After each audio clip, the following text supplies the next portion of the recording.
घने जंगल के बीच एक शांत सा इलाका था, जहां बड़े बड़े पेड़, रंग बिरंगे पक्षी और तरह तरह के जानवर रहते थे। उसी जंगल का राजा था एक शक्तिशाली शेर, वीरू। उसकी दहाड़ से पूरा जंगल कांप उठता था। दूसरी ओर उसी जंगल में एक छोटी सी, सीधी सादी बकरी रहती थी, जिसका नाम था गौरी। गौरी बहुत समझदार और दयालु थी, लेकिन कमजोर होने के कारण हमेशा सतर्क रहती थी। एक दिन जंगल में भयंकर सूखा पड़ गया। नदियां सूखने लगी और खाने की कमी हो गई।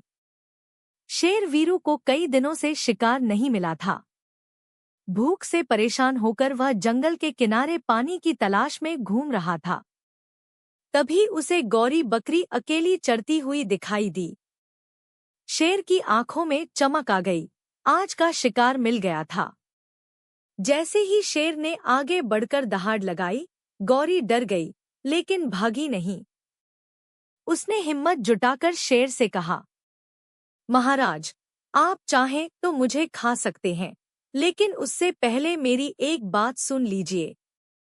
शेर को यह सुनकर हैरानी हुई। उसने सोचा, यह छोटी सी बकरी इतनी निडर कैसे है। उत्सुकतावश उसने कहा, ठीक है, बोलो, आखिरी इच्छा समझकर सुन लेता हूँ।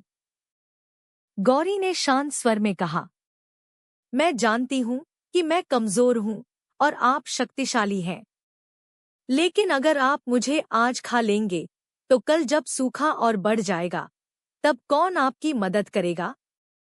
मैं दूध देती हूँ, छोटे जानवरों का ध्यान रखती हूँ और इस जंगल में सबको जोड़कर रखती हूँ। अगर आप मुझे जीवित रहने देंगे तो मैं भी आपके काम आ सकती हूँ। शेर को पहली बार किसी ने ताकत की जगह समझदारी से जवाब दिया था। वह कुछ देर सोचता रहा। तभी जंगल के दूसरे जानवर भी धीरे धीरे वहां इकट्ठा हो गए। हिरण, खरगोश और बंदर सभी डर के साथ यह दृश्य देख रहे थे। शेर ने गहरी सांस ली और कहा, आज मैंने ताकत नहीं, बल्कि बुद्धि की जीत देखी है। गौरी, मैं तुम्हें नहीं खाऊंगा।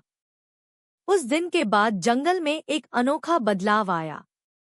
शेर ने तय किया कि वह बेवजह किसी को नुकसान नहीं पहुंचाएगा। गौरी बकरी ने भी जंगल के जानवरों को एक दूसरे की मदद करना सिखाया। सबने मिलकर पानी की खोज की, खाने को बराबर बांटा और सूखे का सामना किया। धीरे धीरे जंगल फिर से हरा भरा